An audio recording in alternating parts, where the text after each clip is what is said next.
Hello everyone, welcome back to my channel Meenakshi की दुनिया। तो फ्रेंड, आप सभी लोगों को करवा चौथ की हार्दिक शुभकामनाएं। माँ करवा, माँ पार्वती आप सब पर, हम सब पर अपनी कृपा बनाए रखे, सबका सौभाग्य अखंड रखे, सबको सदा सुहागन रहने का आशीर्वाद दे और बहुत बहुत बहुत अपनी कृपा बनाए रखे सब पर। तो आज है करवा चौथ और मैं नहा धो के रेडी हो गई हूँ। साड़ी मैं शाम को ही पहनती हूँ क्योंकि सुबह से कैरी करना बहुत मुश्किल हो जाता है। जब कथा सुनती हूँ उसी समय ही साड़ी पहनती हूँ।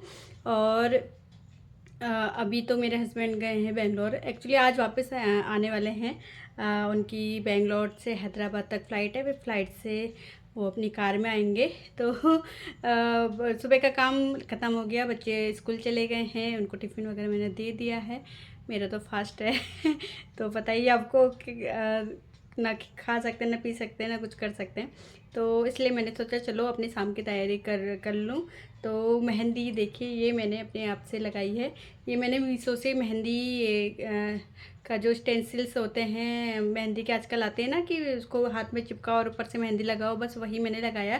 क्योंकि हस्बैंड घर में नहीं थे तो मेहंदी लगाने के लिए मैं किसके साथ जाती, इसलिए मैंने ये भी अपने लिए रखा हुआ है। और अच्छी मेहंदी लगी है। ये देखिए और ये देखिए, तो अच्छी लगी है, काम चलाओ, सुंदर, कलर भी अच्छा आया है और मुझे तो अच्छी लगी है। और आजकल मेहंदी के रेट इतने हाई हो गए, कुछ ज़्यादा ही। पिछले बार मैंने 700 रुपीज़ की मेहंदी लगाई थी। बस वो मायने नहीं करते क्योंकि साल में एक ही बार हम बाहर जाके मेहंदी लगाते हैं, बाकी दिन तो घर पे लगाते हैं। बट हस्बैंड घर पे नहीं थे, मेन बात ये थी। तो इसलिए मैंने ये घर पे लगा ली मेहंदी। तो मैंने सोचा चलो कपड़े प्रेस कर लूँ अपनी साड़ी। सिल्क की साड़ी बिना प्रेस के पहनी ही नहीं जाती मुझसे। एक तो साड़ी पहनना ही मुश्किल लगता है और सिल्क की साड़ी तो और मुश्किल। तो चलो जल्दी से कपड़े प्रेस कर लेते हैं। साड़ी पहनना ना मेरे लिए बहुत बड़ा टास्क है। पहन के बहुत अच्छी लगती है, मन भी नहीं करता कि उतारूँ साड़ी जल्दी से। लेकिन पहनना थोड़ा बड़ा टास्क लगता है क्योंकि मुझे आदत नहीं है। वैसे साल में मैं 3 या 4 बार पहनती हूँगी वो यहाँ, तो इसलिए साड़ी पहनी नहीं जाती बहुत जल्दी से। इसलिए मैं ना क्या करती हूँ, प्री प्लीटिंग करके रख देती हूँ। मतलब पहले से ही प्लीट्स वगैरह बना के रख देती हूँ ताकि जब पहननी हो तो बस फटाफट से पहन लो। जैसे वो रेडीमेड साड़ी आती है ना, उस तरीके से मैं प्लीटिंग वगैरह करके रख देती हूँ। तो पहले प्रेस करूँगी, उसके बाद प्लीटिंग करूँगी साड़ी में। तो साड़ी तो मैंने अच्छे से प्रेस कर ली है। और ये इसका ब्लाउज, तो इस बार कुछ हटके ब्लाउज मैंने सिलवाया है। आजकल बहुत चल रहा था तो मैंने सोचा मैं भी ट्राई करती हूँ। ये देखिए, इसका आपको गला दिखाती हूँ। तो ये पैडेड ब्लाउज़ है और ये एक डोरी और एक इसके पीछे की डोरी। पहन के बहुत अच्छा लुक आता है, थोड़ा स्टाइलिश लुक आता है। तो मैंने ये बनवाया है और काफ़ी अच्छा लग रहा है पहन के। तो रात को पहनूंगी तो आपको दिखाऊंगी कि कैसे इसका लुक आ रहा है करके। और ये तो मेरी आज की करवा चौथ की साड़ी है। प्लस चूड़ियाँ वगैरह मैंने निकाल के रख दी हैं और बाकी शाम को ही तैयारी करेंगे। तो जब तक हस्बैंड आते हैं तो कुछ और काम कर लेती हूँ। सो एवरीवन, हस्बैंड आ गए हैं और उन्होंने अपना नहाना धोना खाना करके वो स्कूल भी चले गए हैं। मेरे हस्बैंड को ना काम से बहुत ज़्यादा प्यार है, हमसे भी ज़्यादा प्यार है तो वो आए अपना, और उसके बाद उन्होंने बोला कि मुझे मीटिंग है वो लेनी है और थोड़ा बहुत काम है तो वो करके आना है। क्योंकि कल सेकंड सैटरडे स्कूल बंद रहेगा तो उनको बड़ी ये रहता है कि कुछ काम छूट ना जाए। तो वो चले गए हैं स्कूल और 3 बज गए हैं, बच्चों को भी आने का टाइम होने वाला है। मतलब बेटी का तो आने का टाइम हो गया, पता नहीं आई क्यों नहीं है। और 3 बजे मेरा बेटा भी आ जाता है, उसकी बस भी आ जाती है 3 बजे। तो बस बच्चे आते हैं, उनको कुछ खाने पीने का देती हूँ खाने के लिए। तो उसके बाद फिर माता रानी के लिए भोग बनाएंगे। हस्बैंड ने बोला है कुछ भी नहीं बनाना है घर पे, आज हम बाहर जाके डिनर करेंगे। ज़्यादातर करवा चौथ पे हम बाहर ही जाते हैं खाने के लिए पूजा करने के बाद। और तो लेकिन कुछ ना कुछ बनाऊंगी, माता रानी को भोग तो चढ़ाऊंगी। मिठाई ले आए थे मेरे हस्बैंड हैदराबाद से ही, तो अभी बनाऊंगी या तो सूजी का हलवा या फिर खीर बनाऊंगी। सो फ्रेंड्स, यहाँ पर मैंने चौकी बिठा दी है। यहीं पे मैं माता की चौकी बिठाने वाली हूँ। तो यहाँ पर मैंने ना पूरी तैयारी करके रखी है। इधर जैसे कि आप देख रहे हैं, इधर ये मेरी थाली है जो मैंने खुद से बनाई थी, करवा चौथ की पूजा वाली थाली। और साथ ही फल है, दिया है और इधर ये माता को चढ़ाने के लिए हैं, साथ ही सासू माँ के लिए जो बायना देते हैं वो है। तो सभी कुछ मैंने यहाँ पे रख दिया है और अब मैं बनाऊँगी सूजी का हलवा। तो यहाँ ये देखिए मेरा सूजी का हलवा बनकर तैयार हो गया है। सूजी के हलवे की रेसिपी तो हर किसी को आती है, इसलिए मैंने आप लोगों के साथ शेयर नहीं की। और तो सूजी का हलवा बनकर तैयार है। और लास्ट में ना मैं 1 चम्मच घी ज़रूर डालती हूँ बनने के बाद, इससे टेस्ट भी अच्छा आता है और जो उसमें ना एक साइन भी बहुत अच्छी आ जाती है। सूजी का हलवा बनकर तैयार हो गया है और हस्बैंड भी स्कूल से आ गए हैं, तो बस अब वो जल्दी से हम तैयार होंगे। तो हस्बैंड स्कूल से आ गए हैं और आते ही बच्चों को उन्होंने गिफ्ट दिए हैं। भाई जब भी वो बेंगलोर जाते कुछ ना कुछ लेके आते हैं बच्चों के लिए। तो ये मेरी बेटी इतनी बड़ी होगी लेकिन इसको अभी भी टेडी चाहिए होता है, उसने टेडी मंगाया था और साथ ही कुछ एक्स्ट्रा गिफ्ट्स लेकर आए हैं क्योंकि उसे आर्ट एंड क्राफ्ट का शौक़ है। तो देखिए कलर लेके आए हैं और ये साथ में पूरे इसके लिए रबर बैंड क्लिप का सेट है ये। और ये देखिए इतने प्यारे प्यारे इसके कलर हैं और ये कलर इतनी जल्दी 2 महीने में ही ख़त्म कर देती है, तो इतने सारे इसके लिए कलर लाने पड़ते हैं हमें। और अब दिखाती हूँ बेटे का। तो ये देखिए बेटे के लिए क्या क्या आया है। तो कार, आपको पता ही है कि उसको कार बहुत ज़्यादा पसंद है, तो उसके लिए कार। और ये एक और फाइटर जेट जैसा है कुछ है वो लेकर आए हैं। और उसने कलरिंग बुक अपनी उससे मंगाई थी कि भाई मेरे कलरिंग बुक लेके आना, तो वो उसके लिए लेकर आए हैं। आजकल उसको कलरिंग का बड़ा शौक़ चढ़ा है, तो ये उसके लिए आया है। और साथ ही मेरे लिए भी मेरे हस्बैंड लाए हैं पर्स। ये प्यारे प्यारे से 2 पर्स लेकर आए हैं, करवा चौथ का गिफ्ट। नहीं भी होता करवा चौथ फिर भी लेकर आते हस्बैंड को मैंने भेजा है फूल वगैरह लाने के लिए, अभी पूजा पाठ करनी है तो उसके लिए फूल लाने हैं। और मेरी सारी तैयारी हो गई, हलवा बन गया, पूजा की तैयारी मैंने कर ली है। तो बेटे की कार्टून की आवाज़ आ रही है तो अब मैं हो जाती हूँ रेडी। तो साड़ी तो मैंने आपको सुबह ही दिखा दी थी कि मैं क्या कौन सी साड़ी पहनने वाली हूँ क्योंकि प्रेस की थी। तो चलिए रेडी होते हैं, फिर मिलते हैं।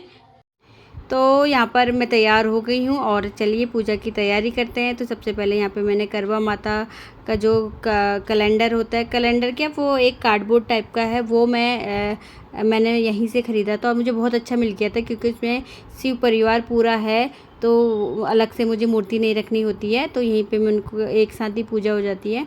तो अब मैं यहाँ पर दिया जलाऊंगी, तो इसमें मैंने अष्टदल कमल बना लिया है। तो बहुत ज़्यादा मैं एक्सपर्ट तो नहीं हूँ, थोड़ा बहुत देख देख के सीख लिया है मैंने। तो यहाँ पर अब मैं दिया जलाऊंगी। तो यहाँ पे सबसे पहले मैं घी का दीपक रखूँगी और फिर इसको जलाऊंगी। तो अब मैं ना करवा रखेंगे, तो यहाँ पे 2 करवे यूज करती हूँ, एक में मैं पानी रखती हूँ। और जो ये करवा है ना मेरा पीतल का करवा था जिसमें मैंने कलर वगैरह करके एपन वगैरह दे दिए हैं। तो जब हमारे वहाँ कन्यादान होता है ना तो गणवे की धार बोलते हैं, तो वो दी जाती है। और कन्यादान के तो ये फिर हमें दे दिया जाता है। तो अब मैंने इसमें कलावा बांध दिया है दोनों में, और एक में मैं पानी भरा जैसे मैंने बताया, और एक में मैं भरती ड्राई फ्रूट्स। और ये जब मैं सासू माँ को बायना देती हूँ क्योंकि वो दूर रहती हैं, जब हम दिवाली पे जाते हैं तब मैं उनको देती हूँ, तो फिर ये मैं उनको दे देती हूँ ड्राई फ्रूट्स वगैरह। तो ये अब मैं इसमें ड्राई फ्रूट्स भर लूँगी, साथ ही थोड़ा मिठाई भी रख लूँगी। और अब सबको एक एक करके यहाँ पे मैं अक्षत और रोली कुमकुम लगाऊंगी, और सबसे पहले दिया को लगाऊंगी और उसके बाद एक एक करके सभी भगवान को और करवे में सभी को रोली अक्षत कुमकुम लगाऊंगी। और यहाँ पर मैं माता रानी के लिए चुनरी लाई थी, तो वो भी मैं यहाँ पे उनको चढ़ा देती हूँ। थोड़ा साइज़ बड़ा हो गया था तो इसलिए मैंने यहाँ पे मोड़ कर उनको चढ़ाई थी। मेरी बेटी हंस भी रही थी, आप इतना बड़ा क्यों लेके आ गए थे, बट क्या करें जल्दबाजी में लेकर आए थे। उस दिन मेरे हस्बैंड को अगले दिन बेंगलोर जाना था, तो इसलिए जल्दबाजी में जो जैसा मिला वैसा मैं लेकर आ गई। और चुनरी चढ़ाने के बाद अब मैं यहाँ पर सबको पुष्प अर्पित करूँगी। तो यहाँ पर अब मैंने फल भी अर्पित कर लिए हैं, साथ ही जो मैंने सूजी का हलवा बनाया था, भोग बनाया था, वो मैं अर्पित करूँगी। साथ ही माता रानी के श्रृंगार की सामग्री और सासू माँ का जो बायना रखा था जो उनको मैं दूँगी वो मैं रखूँगी। साथ ही जो मिठाइयाँ हैं सभी कुछ यहाँ पे मैं अर्पित करूँगी बारी बारी से। और सभी कुछ अर्पित करने के बाद यहाँ पर मैंने जो शाम की पूजा की थाली है वो भी यहाँ पर अच्छे से लगा के रख दी है। पानी, मिठाई और छलनी वगैरह रख के मैंने सब कुछ यहाँ पे रख दिया है, और बस अब मैं कथा सुनूँगी। तो अब यहाँ पे मेरी बेटी मुझे कथा सुना रही है, क्योंकि कोई भी ऐसे बड़ा नहीं है मुझे यहाँ पे कथा सुनाने के लिए, या फिर कोई फ्रेंड सर्कल या फिर ऐसा जो करवा चौथ का व्रत रखता हो। तो इसलिए यहाँ पर मेरी बेटी ही मुझे कथा सुनाती है जब से हम नागपुर में आए हैं। बट देहरादून में थे तो मेरी फ्रेंड की सासू माँ बहुत अच्छी कथा सुनाती हैं, वो सुनाती थी और बहुत अच्छा भी लगता था उनके मुँह से कथा सुनना। तो यहाँ पर वो फ़ोन में देखकर कथा सुना रही है मुझे। सो एवरीवन, कथा सुन ली है, मेरी बेटी सुनाती है मुझे तो उसने कथा सुन ली है और अब हो रहा है चाँद का इंतज़ार। तो दिन में मैं बस अपना नथ मांगटी का नहीं पहनती, क्योंकि बार बार उतारने में और बार बार पहनने में नथ ना बहुत दुखता है मेरे नाक। तो अभी मैंने बस छोटी सी नथ डाल ली है, और शाम को जब रात को मैं चाँद की पूजा करूँगी उस समय अपना नथ और मांगटी का भी पहन लूँगी। और बहुत थकान लग रही है, अब सर भी भारी हो गया अब तो बस चाँद का वेट कर रहे हैं। चाँद आ जाए तो पूजा हो जाए और व्रत सफल हो जाए। तो देखते हैं कितने बजे तक आता है। तो चाँद आ गया है फाइनली। इतना रिलीफ मिलता है ना चाँद को आज के दिन देखकर, दिल खुश हो जाता है। तो चलिए पूजा स्टार्ट करते हैं। तो यहाँ पर मैं आ गई हूँ अपनी थाली लेकर, और सबसे पहले चाँद की पूजा करेंगे और उसके बाद फिर अपने हस्बैंड की पूजा करेंगे यहाँ पर।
सो एवरीवन, बहुत ज़्यादा थक गए हैं पूजा हो गई बहुत अच्छे से। चाँद दिखा, पिछली बार तो मुझे 11 साढ़े 11 हो गए थे, चाँद ही नहीं दिखा था, क्योंकि बारिश भी आ रही थी और बादल बहुत लगे थे। मतलब आप ये समझ लो कि उसकी हल्की सी परछाई मुझे एक बार दिखी थी, तो बस उसी परछाई के हिसाब से मैंने पूजा की थी।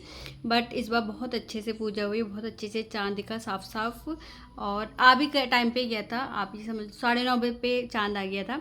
तो पूजा हो गई अच्छे से, खाना खा लिया हमने, और उसके बाद चेंज वेंज भी हो गया है। और अब बहुत ज़्यादा थक गए हैं। मुझे तो ऐसा लगता है सभी लेडीज़ थक जाती होंगी आज के दिन क्योंकि भाई पूरे दिन भूखे हम रह सकते हैं, क्योंकि अभी मैंने नवरात्रि के पूरे 9 दिन फास्ट रखा था, तो ऐसी कोई दिक्कत मुझे नहीं आई थी। बट पानी के बिना रहना थोड़ा सा मुश्किल हो जाता है, और बट क्या करें, हमारी आस्था है, हमारे पूरी हम अपने पति के लिए ये व्रत रख रहे हैं। तो यही सोच के हम प्यासे भी रह लेते हैं कि भाई पति की लंबी उम्र हो और घर में सुख समृद्धि आए। तो इसीलिए तो वो भी झेला जाता है, ऐसा होता नहीं है। बट एक टाइम बाद थोड़ा सा डिफ़िकल्ट हो जाता है भाई, ये फैक्ट बात है। और भी बच्चे भी देखने हैं, घर का काम भी करना है। तो बट ठीक है, अच्छे से निपट गया व्रत, बहुत अच्छे से हुआ। बहुत सारी फ़ोटोज़ खींची, बहुत सारी वीडियो शूट की और अब आती है बारी सोने की। और पहले मेकअप उतारती हूँ, क्योंकि मेकअप उतारना मस्ट है। अगर मेकअप से सोते हैं तो अगले दिन स्किन बहुत ज़्यादा ख़राब हो जाती है मेरी। और वैसे भी मेरे ना यहाँ पे पिंपल्स हो रहे हैं, यहाँ पे दिख रहे हैं नहीं दिख रहे पता नहीं। तो पिंपल्स मेरा पहले से हो रहा है, तो इसलिए मेकअप उतारना मस्ट है। मेकअप उतारूँगी और उसके बाद फिर आराम करूँगी। कल सेकंड सैटरडे है तो आराम से उठेंगे। तो ये अच्छा है कि कल छुट्टी है बच्चों की भी, हस्बैंड की भी, तो कल हम आराम से उठेंगे। और अगर स्कूल होता ना तो मेरी तो बैंड बज जाती, क्योंकि हालत बहुत ज़्यादा ख़राब है, सर इतना दुख रहा है मैं बता नहीं सकती। तो अब सेरिडॉन खाती हूँ, उसके बाद सो जाती हूँ। और मिलती हूँ आपसे अगले व्लॉग में, तब तक अगले bye, good night, take care.